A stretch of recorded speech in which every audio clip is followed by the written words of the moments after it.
Today we are talking about time. The reason successful people see success so often is because they make the most of their time. You might have goals and a vision, but if you don't use your time efficiently, you're not going to get anywhere. And this is because using time efficiently is an art, and it's one of the hardest things to do on self-improvement.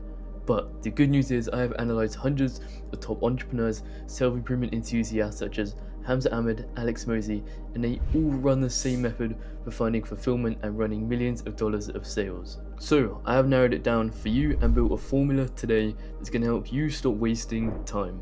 By the way, I'm Stan, I've been on self-improvement for 5 years and I've been sharing my knowledge for 2 months as of today, and over 30,000 people have used and viewed my knowledge. Anyway, let's dive in. So first, let's get some context about time compounding. Imagine you invest some money in a bank, let's say £5,000. In a year, with 2.5% interest, you might get a nice little sum of money waiting for you. But why don't you apply this the same to time? I've studied, and time can have 50 to 100% annual return on investment. Because imagine you spent an hour learning a skill. That skill could generate you loads of income in the future.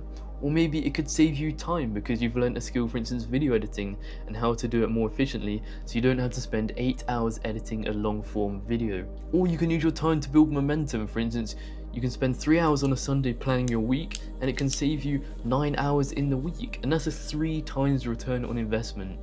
And that is why using your time for return on investment is so important. I don't see anyone speaking about this on YouTube, but it's super important because the momentum it builds can allow you to see 10 times results.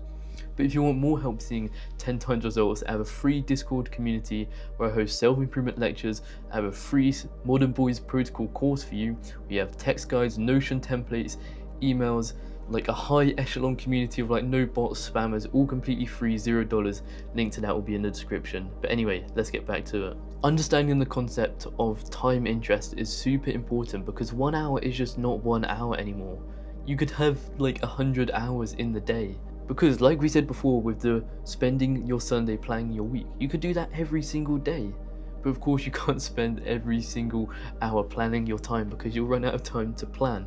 But what you can do is you can learn a high value skill, for instance like video editing like we said before. Then in the future that could be your full-time job, right?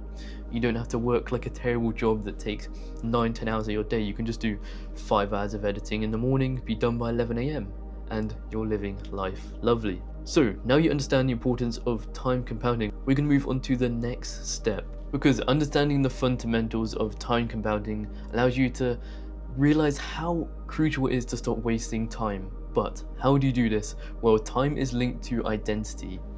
Identity shapes habits and habits shape identity. This is one of the most important things that you understand. For instance, if you have a habit of going to the gym every day, you're going to see yourself as kind of the person who goes to the gym, right? You're going to have an identity of a gym goer. And that's why fixing time with habit trackers and systems is not the right method, but fixing your identity is the right method. Because if you're wasting time scrolling, procrastinating, binge eating, your identity is not aligned to who you want to become. Let's break this down. Let's say, for instance, for me, I want to start a self-improvement channel sharing my knowledge.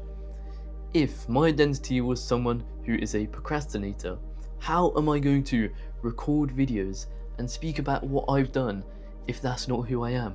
I'm not going to be able to, so I'm more likely to procrastinate and scroll on my phone if I view myself as someone who is a procrastinator.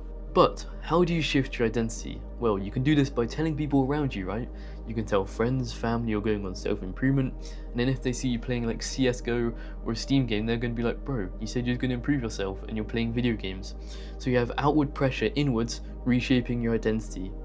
And then you can have personal pressure shaping inwards, where you can have affirmations, you can record videos, you can write down affirmations each day. Or you can back it up with doing things and trying to build a habit. For instance, if you want to be someone and have an identity of being someone who goes to the gym, you're going to obviously try and go to the gym. But obviously that's a hard habit to start. So how do you build your identity around that? Well, you could put up gym posters in your room, you could put like a protein shake on your desk, you could get like nice headphones, you can wear gym clothes, you can like post about it online, all of these things. And that personal pressure here And the outward pressure here of telling people around you creates and reshapes your identity, because now you're that person. And then it'll be a lot more easier to go to the gym, for the gym analogy we had. So you've learned about time compounding, reshaping identity to link with habits. Now it's time to find out where you should put your energy. So knowing where to put energy is one of the most important things, because if you do it right, you can get 10x results. For instance, we're going to stick with the gym analogy. Let's say you have a business, you have school, and you go to the gym. Let's say you put 100% energy into your business in the morning. You're going to be drained at school, you're going to be drained at the gym, and you're not going to have an efficient workout. But let's say you put 100% energy into the gym. You're going to see great results. You're going to grow muscles, you might lose body fat, all of these things. But of course the results on the business and school are not going to be as high. So you have to choose your priorities, because let's say you do 33% business, 33% school, 33% on the gym. Obviously your results are going to be spread thin. You're not going to see as many results as you wish. So you have to choose one thing that you want to improve on, and you're going to put your energy into that time. I call this the eat the frog task. The task is going to push you toward your goals, and the task that is going to see the most results. And this is also the hardest task, so that's why it's called the eat the frog task. I'm not going to go into depth on why it's called that. It's basically an analogy. If you had to eat a frog before your meal or after your meal, when would you choose? Probably before, so you can enjoy your meal. The meal is a day and the frog is a task. And we're going to use the gym analogy as the eat the frog task. So this is the hard task, the task that's going to see you results, and you're going to put your energy on that. Even do it before, at the start of the day. The task that you don't really enjoy, but you need it to see results. For instance, for me, that's scripting videos and editing videos. I do not enjoy that. I like recording, speaking to the camera, so I do that first thing, get it out of the way, so now it's like 9-10 AM and I can record a video. And that proves the bottleneck is not time, it's just the energy you put into it. Everyone has the same amount of time in the day, and some people spend their 2 hours free watching films, scrolling, relaxing. Some people spend it working on a business, and people wonder why these people here spending it on a business can have financial freedom or find fulfillment in life. So let's recap what we've covered in this video. We discussed time is compounding, and if you spend it correctly, you can save so many hours and see so much results. We discussed if you're wasting your time, it's probably because your identity is not linked to where you want to be. And we discussed putting energy in certain time blocks to see 10x results. That is what we've covered completely, and I've hoped it's helped you a lot. Anyway, I'll see you next Sunday. As always, make the tiny changes. Peace.